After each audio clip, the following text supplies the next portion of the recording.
Hello dear students, let us continue our chapter number 5, Substances in the Surroundings, their states and properties. This is our second part. In the last part, we learn change of state of substances. Now the first topic is changes of state. Solids on heating changes into liquid, and liquid on heating changes into gas. Children, here on heating it means gaining the heat. Similarly, when gas is cooled, convert into liquid, and liquid when cooled further it convert into solid. Here on cooling it means it loses heat. Try to understand. On heating the substance it means substance gaining heat, and on cooling the substance it means substance loses heat. You have learned that change in the physical state of substance is due to the effect of amount of heat in it.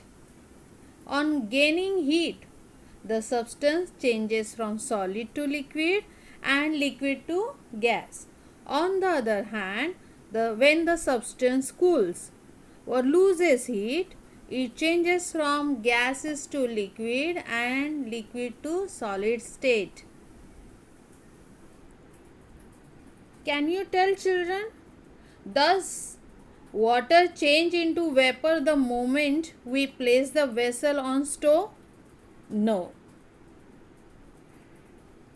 Does water kept in fridge change at once into ice? No.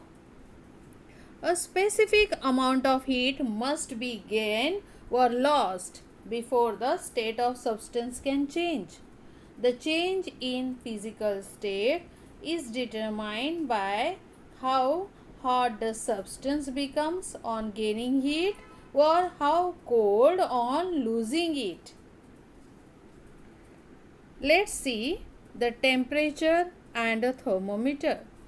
When a substance gets heat, it becomes warm and then hot.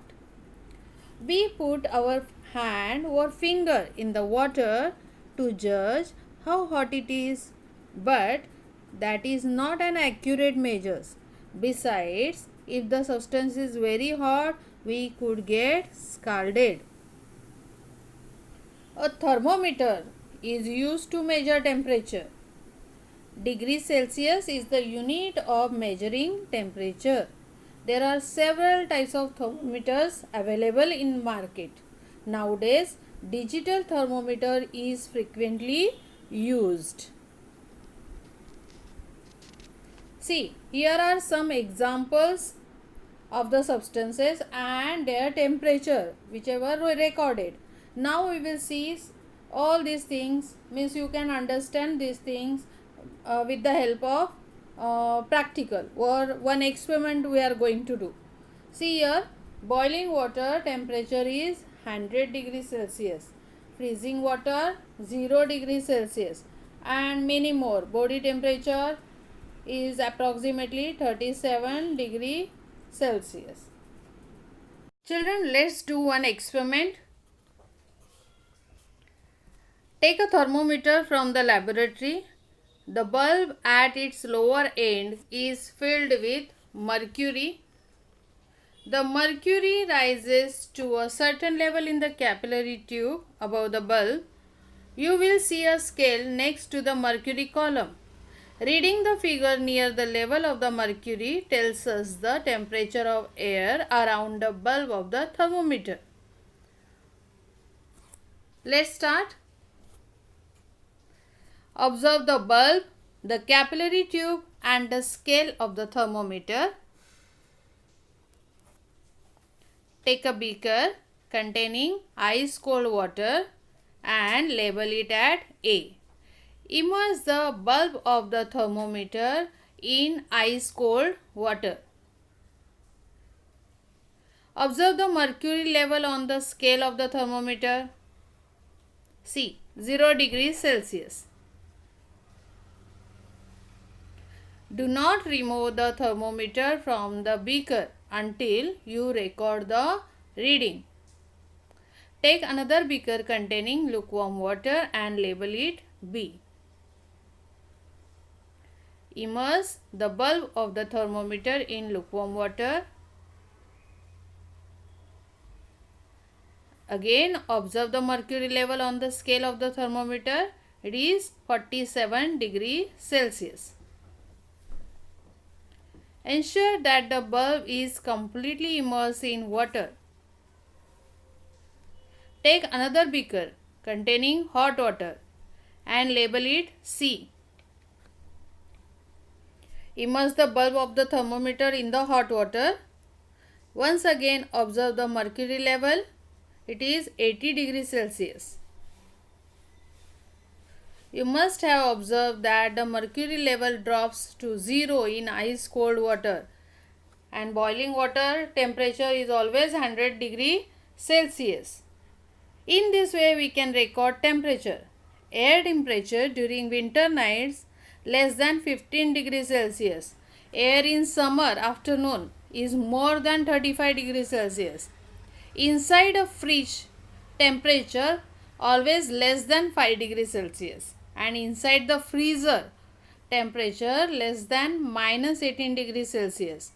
Body temperature, as I told, approximately 37 degrees Celsius. Our next topic is boiling.